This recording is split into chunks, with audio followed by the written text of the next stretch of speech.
میرے آقا اعلیٰ حضرت امام اہل سنت رحمۃ اللہ علیہ کی خدمت درس کیا گیا. روزے میں برکت کا وظیفہ میرے آقا اعلیٰ حضرت رحمۃ اللہ علیہ کی بارگاہ میں عرض کی گئی کہ برکت رزق کی کوئی دعا حضور ارشاد فرمائے. میں آج کل بہت پریشان ہوں. ارشاد ایک صحابی رضی اللہ عنہ خدمت اقدس صلی اللہ علیہ وسلم میں حاضر ہوئے اور عرض کی دنیا نے مجھ سے پیٹھ پھیر لی. فرمایا کیا وہ تسبیح تمہیں یاد نہیں جو تسبیح ہے ملائکہ کی اور جس کی برکت سے روزی دی جاتی ہے؟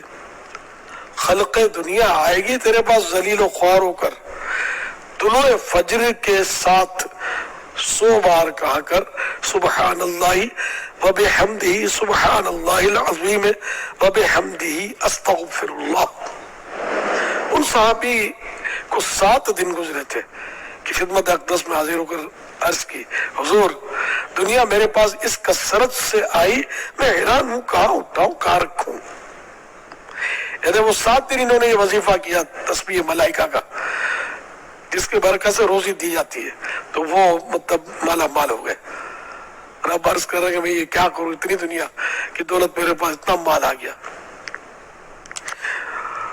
تو اعلیٰ حضرت رحمۃ اللہ علیہ نے جو ان سے فرمایا وہ یہ اس تسبیح کا یعنی جو جس نے سوال کیا تھا دکھیارے نے، اس سے فرمایا اس تسبیح کا آپ بھی ورد رکھیں حتی الامکان طلوع صبح صادق یعنی سحری کا وقت ختم ہونے کے ساتھ ہو، ورنہ صبح سے پہلے جماعت قائم ہو جائے تو اس پہ شریک ہو کر بعد کو عدد یعنی اس کی گنتی جو ہے تعداد فگر پورا کیجیے.